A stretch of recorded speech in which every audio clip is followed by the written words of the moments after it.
Hey, what's up guys? Welcome back. It's another beautiful Sunday out here. It doesn't feel beautiful though because yesterday was Canada Day, so I now have a deadly hangover.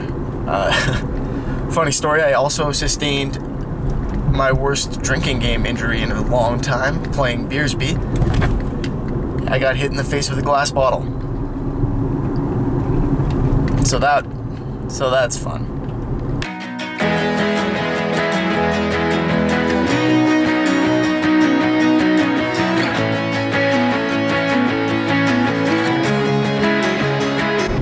Anyway, we're making our way into the shop here. Today we are going to do an aged gray paint job.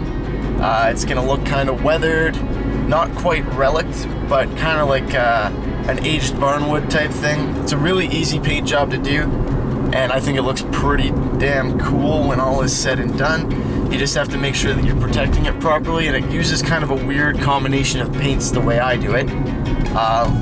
Which some people may consider a bit risky, but I've had some success with it. I've tried it a few times, it's worked out quite well.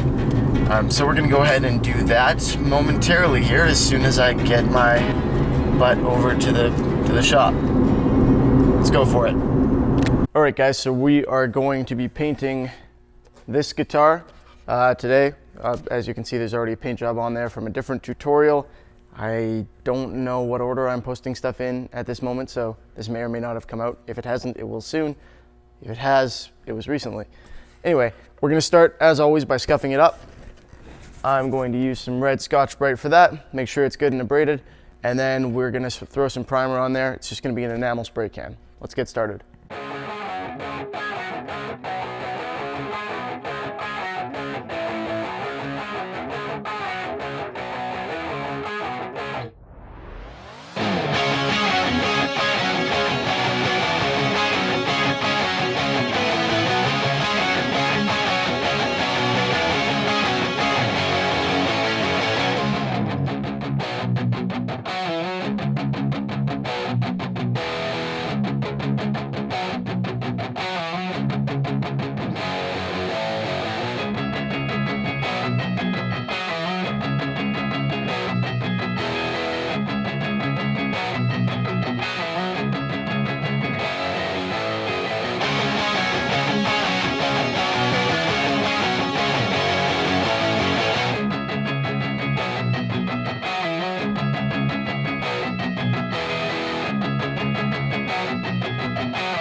Now we've got this thing primed and ready to go. It's been drying for about half an hour, and it's time to go ahead and apply the next part. For that, I'm just gonna be using some water-based porch and patio paint because it's fairly durable. Porch and patio stuff's not bad. Outdoor application paint's usually a little more durable than the indoor stuff. And this is a matte, well, satin, low luster black. So I'm gonna take a low luster black and I'm gonna apply that using a cloth. So for this case, I've just got a shop towel. Make sure you take a clean one so you don't get anything weird in your paint. And I'm gonna dip it in the can and then kind of carefully wipe it on in a streaky motion and wipe off any excess so that I get kind of just this worn, weathered look instead of a coat. I'm not trying to get a coat of black on there. I'm just trying to get some to create basically the effect. So I'm gonna get this guy opened up, bring you guys in closer so you can see how I do this, and we will get this effect going.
So that's really it, guys. It's a pretty straightforward effect.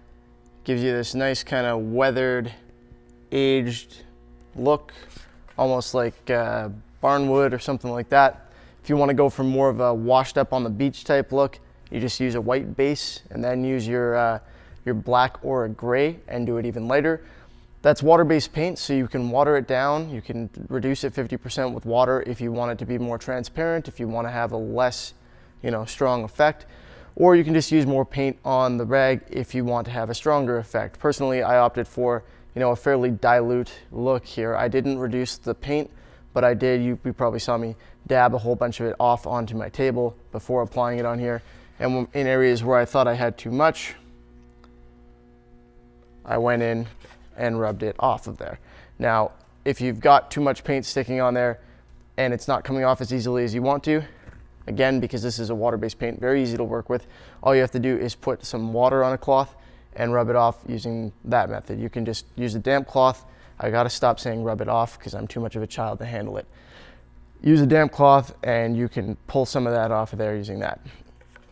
So personally, I like the kind of low luster, aged look that this has now. It's not super durable though, which you can decide if you want it like that or not. The primer is relatively durable, and the black paint can rub off if you use your arm on it too much or something like that. So if you do want to preserve this look and not have it get more distressed as you continue to play, the simple way to do that is go over this now with a compatible clear coat. Generally speaking, I would use a matte clear coat for this because I think it would look a little strange in a gloss, but to each their own. If you'd prefer a satin, a semi-gloss, or a gloss, those are also options. So that's it, guys. Another paint job on this guitar. By the time I'm done with this thing, it'll be, the paint will be 3 inches thick unless I keep sanding it down. Hope you guys enjoyed the video. As always, thank you for watching. If you did like it, feel free to give it a thumbs up so YouTube is more likely to recommend it to other people. I would appreciate that. And as always, have a good one. See you next time.